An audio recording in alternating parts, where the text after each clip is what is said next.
All right, everyone. In the wake of several attempted assassinations of Donald Trump, I think that it's safe to say what is probably obvious to most of my audience, but may not be obvious to most people.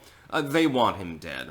It's quite clear at this point that they're allowing people to get into proximity to Donald Trump with malintent. This has now happened twice in a very short span of time. It's been whipped up by media rhetoric calling Trump Hitler, saying he's going to destroy democracy, things of that nature. I would point out, here's probably the biggest counterfoil to that argument. Donald Trump is currently being persecuted by the Uniparty, by the state, and by state-adjacent actors. So, big tech, the legal system in general. He's got multiple court cases, etc. I was scratching my head earlier. I had a moment this morning when something just clicked. I said, why would somebody want to increase state power, which you would have to do to become a dictator or to persecute anyone? Why would they want to do that in a state that was persecuting them? It literally makes no sense. Donald Trump is opposed by 90% of the DC dynamic, by most corporations, by most big banks, by most of tech, by pretty much everyone. I mean, he's got a handful of allies, like he's got Elon Musk and a handful of others that have become like political dissidents. They're being persecuted too, by the way. Fuck, RFK Jr., for example, one of the main Kennedy family members. He endorses Trump and all of a sudden a case from 2012 gets resurfaced and he gets investigated by the Maritime Institute over a fucking whale skull. Again from 12 years ago, or actually 20 years ago, sorry, and which was first reported on in 2012. Can you honestly tell me that Donald Trump is going to attempt to persecute people by expanding state power, which would be necessary to do so? And quite clearly, state power is already sufficient to persecute people, don't get me wrong, but how is he going to use it? That same state fucking hates him. And so the whole authoritarian Donald as dictator sort of argument breaks down.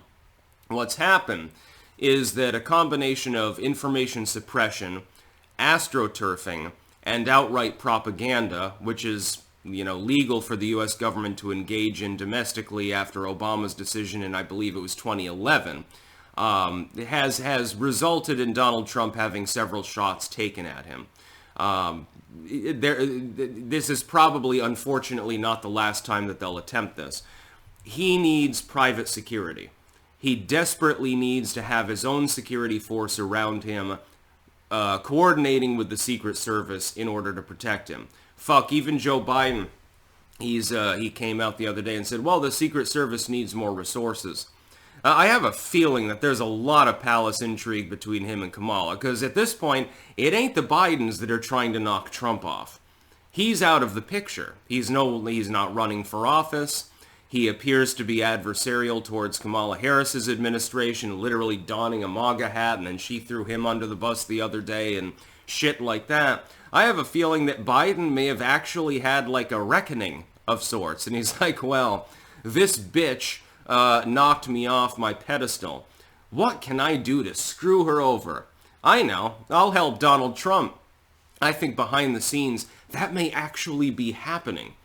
Wouldn't make a terrible amount of sense for anything otherwise to be happening. There's no other reason that he would even bring up the specter of it. I mean, there's no legacy to save or anything like that. There's no political career to save. He's clearly exiting politics. Why else would he say such a thing? I'm getting weird vibes from the current political atmosphere, and sometimes it's exciting, admittedly. A little bit of intrigue here, a little bit of intrigue there. Pretty fun. Sometimes it's becoming outright fucking creepy, actually. But it's clear that the Uniparty wants Donald Trump dead. It's clear that they want somebody. It's not that they're actually sponsoring people to come in and kill him. It's clear that they're simply lapsing their security arrangements so that people can take a shot. There's no legitimate reason that somebody should have been on the roof there in Pennsylvania. There's no legitimate reason they should have been capable of doing so. There's no legitimate reason that someone should have been able to enter the golf course grounds where Donald Trump is on hole 5 or whatever the fuck it was, and then be within 200 yards of him. It's impossible for them to have this many security lapses in such a short period of time. The legacy media exacerbates the problem.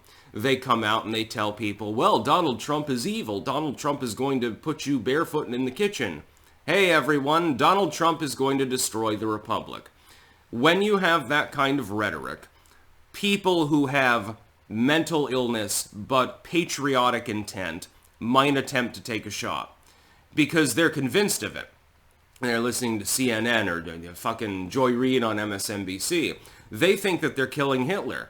Well, I mean, again, as I explained yesterday, that would be no sin now, would it? You just shot Stalin. Huzzah, you're a patriot. You're actually a hero. They think they're being heroic.